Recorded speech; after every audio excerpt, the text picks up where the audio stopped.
Kali ini gue pengen ngebahas nih salah satu genre anime yang mungkin udah nggak asing lagi, yaitu isekai. Gue yakin sih kalau lo pecinta anime pasti pernah denger genre ini. Tapi kalau belum tahu, gue kasih tahu deh. Isekai artinya dunia lain dalam bahasa Jepang. Genre ini biasanya nyeritain tentang karakter yang tiba-tiba pindah ke dunia lain. Entah lewat reinkarnasi, dipanggil jadi pahlawan, atau ya mati konyol ketabrak truk. Serius anjir, lu pernah sadar nggak kalau truk di anime isekai itu kayak musuh bebuyutan si tokoh utama? 俺は一体何したってんだよ。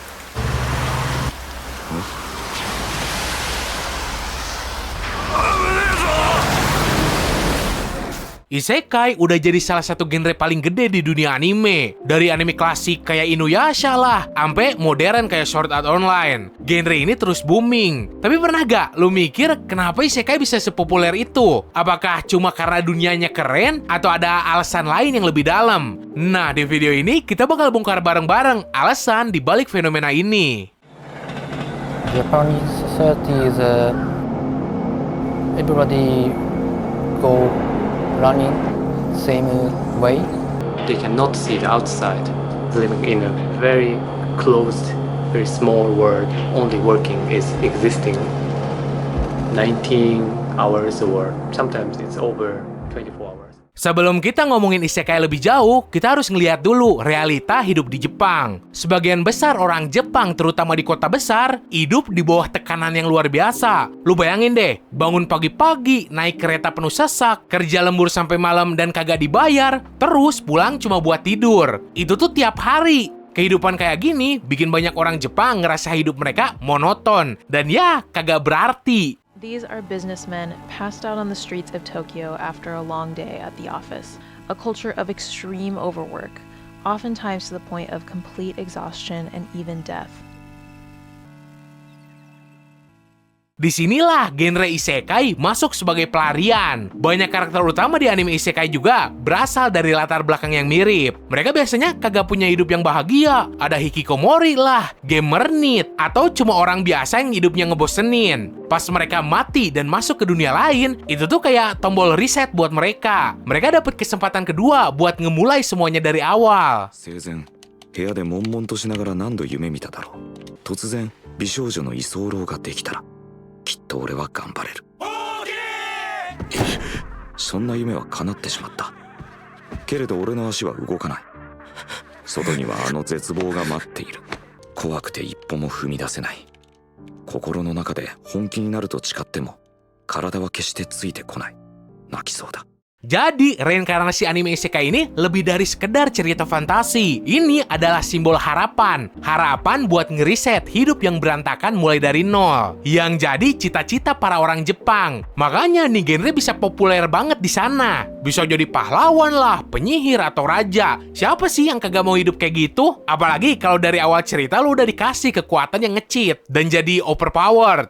どうやら刺されて死んで転生しちゃったようだ。スライムに。ここって。戻ってきた。この世界に。どういうことだ? Banyak orang ngerasa hidup di dunia nyata tuh penuh batasan. Tapi di dunia isekai, bebas. Lu bisa jadi apa aja, siapa aja. Dunia isekai biasanya penuh dengan sihir, petualangan, dan peluang buat jadi seseorang yang spesial. Itu tuh mungkin bikin genre ini nggak cuma keren, tapi juga relatable buat banyak orang. Sebagai contohnya, di Sword Art Online, si Kirito awalnya cuma gamer biasa. Tapi pas masuk ke Aincrad, dia jadi pahlawan. Atau si Rimuru dari Tensura, yang jadi makhluk OP banget. Gak ketinggalan Mushoku Tensei. Si Rudeus sebelumnya cuma hikinit, korban bulian, sampai kagak mau balik ke kehidupan bermasyarakat. Setelah direinkarnasi, si Rudeus sukses dan ngejalanin hidup bahagia sampai punya 3 istri. Anime ini tuh jelas bikin lu ngerasa, gue juga kayaknya bisa gitu kalau ada kesempatan.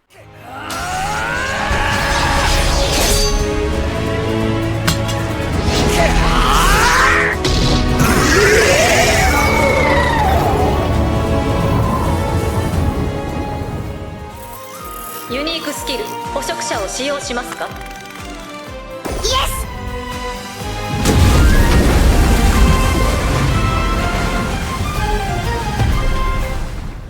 Inilah yang bikin isekai populer banget, dunia baru yang penuh kemungkinan. Tapi di balik itu semua, ada satu pertanyaan penting. Apakah cerita genre isekai ini bikin kita jadi kabur dari kenyataan terlalu jauh? Atau isekai cuma fantasi buat lari dari masalah hidup? Bisa dibilang, isekai adalah tempat aman buat kita yang lagi capek banget sama dunia nyata. Misalnya pas lu nonton Re:Zero dan ngelihat si Subaru bangkit setelah berkali-kali gagal. Itu tuh kayak ngasih pesan, hidup tuh susah, tapi lu juga bisa bangkit lagi. Cuma di sisi lain, kalau kita terlalu larut di dunia fantasi, bisa-bisa malah kelupaan ngadepin masalah di dunia nyata. Gini, hidup di dunia nyata tuh emang kagak selalu asik. Kerjaan numpuk, deadline gak habis-habisnya, dan masalah pribadi yang kadang bikin kepala pusing. Nah, nonton isekai itu kayak dapet tiket gratis buat kabur sejenak dari semua itu. Penonton jadi bisa ngebayangin gimana rasanya hidup di dunia di mana mereka bisa jadi apa aja yang mereka mau. Dari pahlawan penyelamat dunia sampai jadi raja iblis. Terus, protagonis isekai biasanya ya orang-orang biasa juga. Nggak perlu jenius, ganteng, atau punya skill spesial dulu buat jadi jagoan di dunia baru. Hal ini jadi bikin yang nonton mikir, kayaknya gue juga bisa nih kalau ada di posisi dia. Jadinya kita makin gampang terhubung sama cerita mereka. Apalagi seringkali konflik di dunia isekai itu lebih seru. Ada monster lah, guild, dan lain sebagainya. Dibandingin masalah sehari-hari kita yang cuma soal bayar tagihan sama macet di jalan.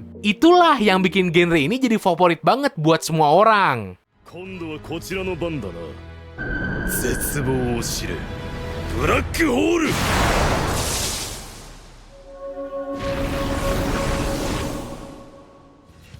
ゴブリンってこのグリムガルで一番弱いモンスターじゃねえのかよ。そうだよ、そのはずだけど認めたくない。ゴブリンって俺たちよか強くね。なんで覚えてねえんだよ。どうしてみんなで寄ってたかって俺を置いてくんだよ。俺が何したっつんだよ。俺に何しろってんだよ。お前らどうしてそんなに俺を憎むんだよ。 Kalau kita ngomongin kritik terhadap genre isekai sih, ada beberapa poin menarik. Pertama, isekai sering banget kejebak di formula yang itu-itu aja. Ada karakter utama biasa masuk ke dunia lain, dapat kekuatan overpower, terus jadi pahlawan. Banyak anime yang ngikutin template ini, sampai kadang rasanya repetitif banget. Tapi ada juga sih jelas anime isekai lain yang berusaha nunjukin sisi lain dari dunia fantasi. Contohnya Re:Zero yang ngegambarin betapa traumatisnya hidup di dunia lain. Tiap kali si Subaru mati dan balik lagi, lu ngerasain rasa sakit fisik sama mental yang luar biasa. Atau ada juga anime Haito Gensho no Grimgar yang lebih realistis soal perjuangan hidup di dunia lain. Sayangnya nih anime kagak laku anjir. Yang laku tetep aja yang nyeritain MC overpowered gak jelas. 彼女は本当に大切な贈り物をくれた。外に出られる。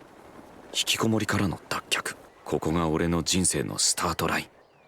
やっと始められるんだ。俺にしかできないことだ。絶対に殺してやる。絶対に助けてやる。 数が多すぎる。ちょっと待てよ。めぐみ、魔法都内で待機してろ。了解です。めぐみ、今だ。エクスプロージョン。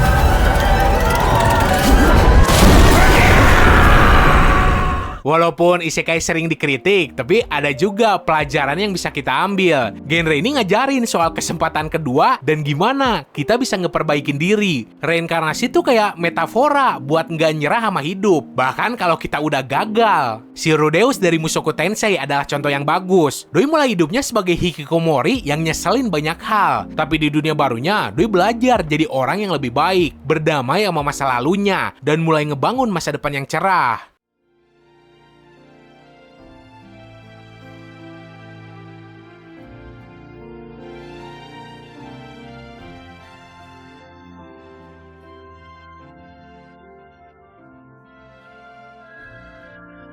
いいかい？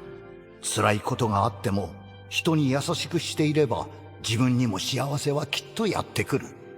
焦ることなくゆっくりと自分と向き合っていきなさい。Jadi intinya, kenapa isekai itu populer? Karena ya, genre ini nyentuh keinginan paling dasar kita sebagai manusia. Harapan buat jadi lebih baik dan hidup di dunia yang lebih bebas. Tapi pelajaran pentingnya adalah kita nggak perlu nunggu reinkarnasi dulu buat berubah. Kita bisa mulai dari sekarang di dunia nyata ini. Hidup tuh emang nggak sempurna, tapi justru itu yang bikin perjalanan kita lebih berharga. Dunia ini juga punya petualangan yang nunggu buat lu jalanin.